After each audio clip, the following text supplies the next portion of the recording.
Hello, children. A very good morning to everyone. Children, have you ever wondered why an iron nail sinks in water while a huge ship made of iron floats in water? The iron nail sinks. This is because it is solid and compact with closely packed molecules with less volume in water, and its density is greater than the density of water. Therefore, the upthrust upward force exerted by water on the nail is less than the weight of the nail. So, this makes the iron nail sink in water. And if you remember, if the object having greater density than water, then what will happen to that object? It will sink in water. But in case of an iron ship floats in water as it is hollow. It has more space filled with air and occupies more volume, that is more space in water. And most of the space in the ship is taken up by air, so the overall density of ship is lesser than the density of water. As a ship is set in water, it pushes itself downward and it displaces an amount of water which is equal to its weight. Thus, the volume of water which is displaced by the ship is more than the volume of iron used in the preparation of the ship.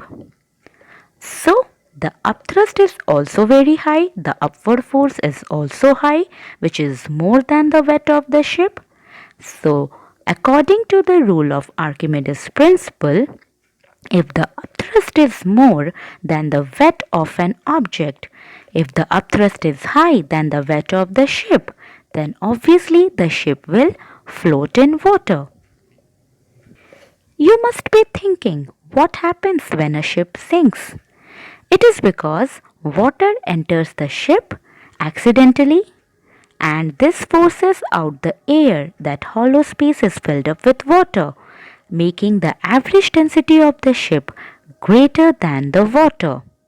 And once it will be having greater density than water, then the ship sinks in water.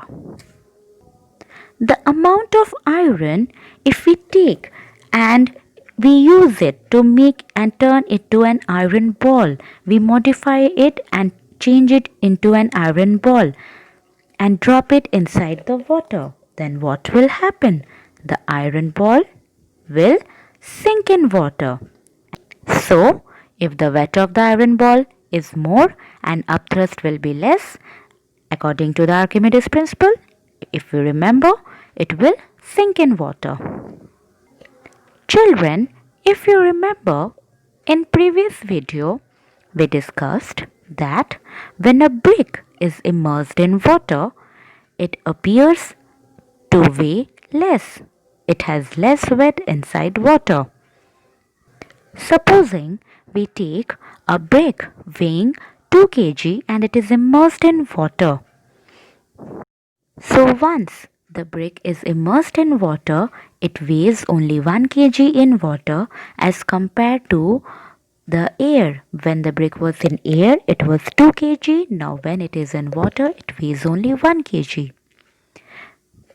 This is because the upward force of the upthrust cancels a portion of the brick's weight, causing it to weigh less in water.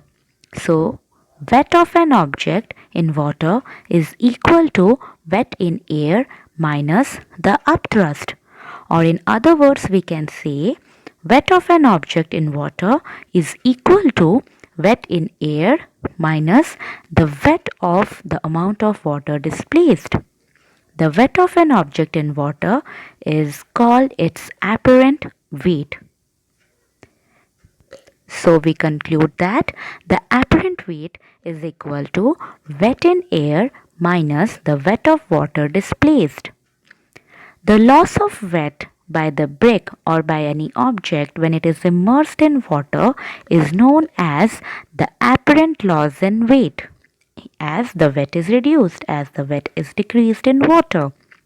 So here we can say apparent loss in weight is equal to weight in air minus apparent weight, which is equal to the weight of water displaced. This apparent loss in weight tells us how much weight has been lost when the object was immersed in water.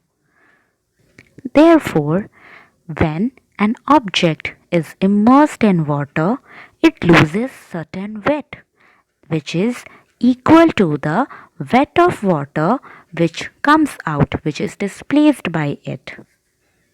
So here we come to the end of this topic. So, my dear children, please do not be confused. Don't feel complicated. Just stick to my video, whatever I have made you understood.